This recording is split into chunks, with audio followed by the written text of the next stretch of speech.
बिस्मिल्लाहिर्रहमानिर्रहीम। मैं जी मोहम्मद सरफराज तो मेरे नाल ने जनाब अनवार अल इस्लाम साहब महकमा life stock and dairy development में जॉब करते हैं और क्योंकि महकमा है इन्हों का इस बारे एक वसी तजर्बा रखते हैं।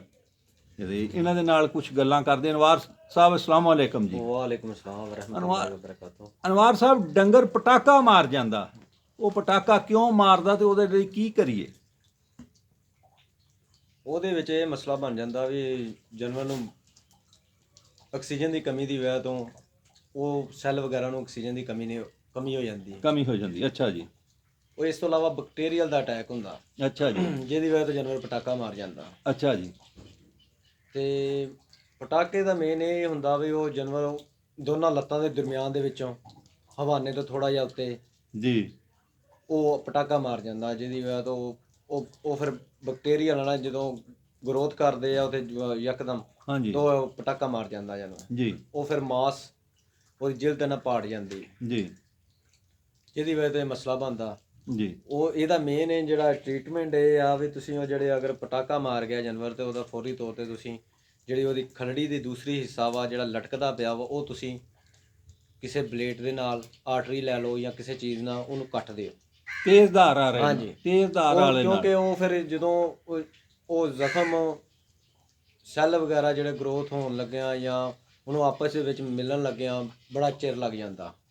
ਉਹ ਅਗਰ ਤੁਸੀਂ ਉਹਦੇ ਨਾ ਤੁਸੀਂ ਕਰੋਗੇ ਤੇ ਉਹਨੂੰ ਕੱਟ ਦੇਣਾ ਚਾਹੀਦਾ ਵਾ। ਇਸ ਤੋਂ ਇਲਾਵਾ ਤੁਸੀਂ ਕੱਟ ਕੇ ਟਿੰਚਰ ਵਗੈਰਾ ਇਸਤੇਮਾਲ ਕਰ ਲਓ, ਪਾਇਓਡੀਨ ਇਸਤੇਮਾਲ ਕਰ ਲਓ ਅੱਛੇ ਤਰੀਕੇ ਨਾਲ। ਸਭ ਤੋਂ ਮੇਨ ਇਹ ਚੀਜ਼ ਆ ਵੀ ਤੁਸੀਂ ਕੱਟੋਗੇ ਤੇ ਨਾਲ ਤੁਸੀਂ ਪੋਟਾਸ਼ ਦਾ ਇਸਤੇਮਾਲ ਕਰਾ ਲਿਓ ਜੀ। ਪੋਟਾਸ਼ੀਅਮ ਪਰਮੈਂਗਨੇਟ ਜਿਹੜੀ ਹੈ, ਹਾਂਜੀ ਸੁੱਕੀ ਇਸਤੇਮਾਲ ਕਰਾ ਲਓਗੇ, ਖੂਨ ਦੀ ਬਲੀਡਿੰਗ ਨਹੀਂ ਹੋਏਗੀ। ਠੀਕ ਹੈ ਜੀ। ਤੇ ਤੁਸੀਂ ਨਾਲ ਫਿਰ ਟਿੰਚਰ ਵਗੈਰਾ ਪਾਇਓਡੀਨ ਵਗੈਰਾ ਇਸਤੇਮਾਲ ਕਰ ਸਕਦੇ ਹੋ ਜੀ। ਇਸ ਤੋਂ ਇਲਾਵਾ ਸਪਰੇਅ ਵਗੈਰਾ ਪਿੰਕ ਸਪਰੇਅ ਇਸਤੇਮਾਲ ਕਰ ਸਕਦੇ ਹੋ। ਜੀ। ਕੋਈ ਵੀ ਅੱਛੀ ਜਿਹੜੀ ਐਂਟੀਸੈਪਟਿਕ ਹੈ ਉਹ ਇਸਤੇਮਾਲ ਕਰ ਸਕਦੇ ਹੋ। ਅੱਛਾ ਜੀ। ਤੇ ਇਸ ਤੋਂ ਇਲਾਵਾ ਤੁਸੀਂ ਸੈਪਟਰੋਨ ਪਾਊਡਰ 5 ਗ੍ਰਾਮ ਇਸਤੇਮਾਲ ਕਰਾ ਸਕਦੇ ਹੋ ਵੈਸਲੀਨ ਵਿੱਚ ਮਿਲਾ ਕੇ। ਵੈਸਲੀਨ ਨੂੰ ਮਿਲਾ ਤੇ ਕੇ ਸਭ ਤੋਂ ਮੇਨ ਜਿਹੜੀ ਚੀਜ਼ ਆ ਵੀ ਜ਼ਖਮ ਨੂੰ ਬਚਾਇਆ ਜਾਵੇ ਗੰਦਗੀ ਤੋਂ। ਗੰਦਗੀ ਤੇ ਨਾ ਲੱਗੇ ਜ਼ਖਮ ਨੂੰ। ਹਾਂਜੀ। ਉਹ ਤੁਸੀਂ ਇਸ ਤਰ੍ਹਾਂ ਕਰ ਲਓ, ਕੱਪੜਾ ਲੈ ਲਓ ਜੀ। ਪੱਟੀ ਅੱਛੇ ਤਰੀਕੇ ਨਾਲ ਕਰਕੇ ਉੱਤੇ ਤੁਸੀਂ ਕੱਪੜਾ ਲਪੇਟ ਸਕਦੇ ਆ ਜੀ।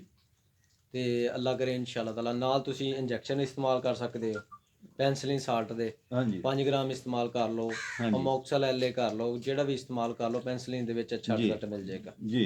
ਇਨਸ਼ਾਅੱਲਾ ਤਾਲਾ ਜ਼ਖਮ ਜਲਦ ਤੋਂ ਜਲਦ ਕਲੀਅਰ ਹੋਏਗਾ। ਇਸ ਤੋਂ ਇਲਾਵਾ ਤੁਸੀਂ ਕਾਰਬੋਲਿਕ ਐਸਿਡ ਦਾ ਤੇਲ ਲੈ ਸਕਦੇ ਹੋ ਜੀ।